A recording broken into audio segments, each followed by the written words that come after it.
Terima kasih seluruh masyarakat Indonesia yang saya cintai dan banggakan.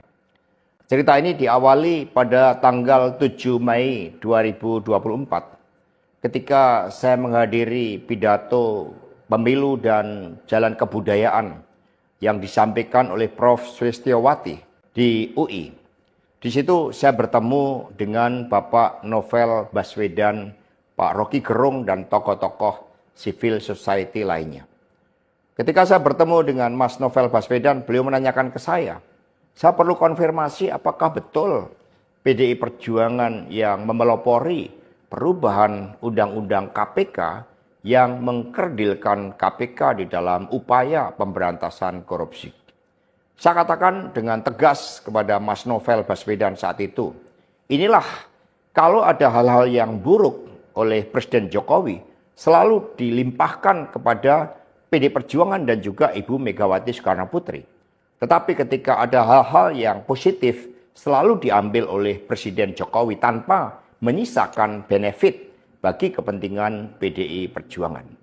Mengapa saya katakan seperti itu?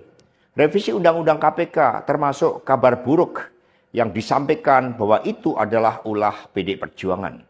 Sebagai Sekretaris Jenderal DPD Perjuangan, saya sampaikan kepada Mas Novel bahwa saya adalah sekjen yang sangat getol menjabarkan perintah Ibu Megawati Soekarno Putri bagaimana PDI Perjuangan memerangi korupsi. Karena itulah tuduhan bahwa revisi Undang-Undang KPK diarsiteki oleh PDI Perjuangan itu sangat salah.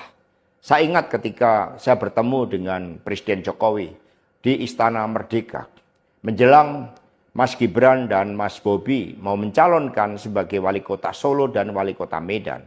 Saya mengatakan kepada Pak Presiden Jokowi sekaligus untuk menguji keseriusan beliau di dalam mencalonkan anak dan menantunya.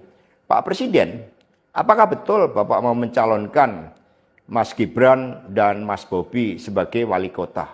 Loh, kenapa Pak Sekjen? Karena ketika Mas Gibran dan Mas Bobi sebagai wali kota, maka otomatis dia menjadi pejabat negara. Dan ini akan sangat rawan terhadap berbagai bentuk gratifikasi, suap, dan berbagai tindakan korupsi lainnya. Presiden Jokowi sempat termenung saat itu. Dan kemudian dari situlah saya merasakan bahwa pertanyaan saya ini sangat mengusik perhatian dari beliau. Karena saya tegaskan bahwa ketika Mas Gibran dan Mas Bobi menjadi wali kota, maka dengan mudah akan terkena operasi tangkap tangan dari KPK dan juga aparat penegak hukum yang lain.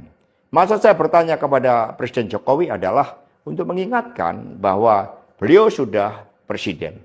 Buat apa kemudian anak-anaknya harus menjadi wali kota dan itu mengandung suatu risiko-risiko politik mengingat presiden juga berhadapan dengan begitu banyak pihak-pihak yang selalu mencoba berhadapan dengan Bapak Presiden.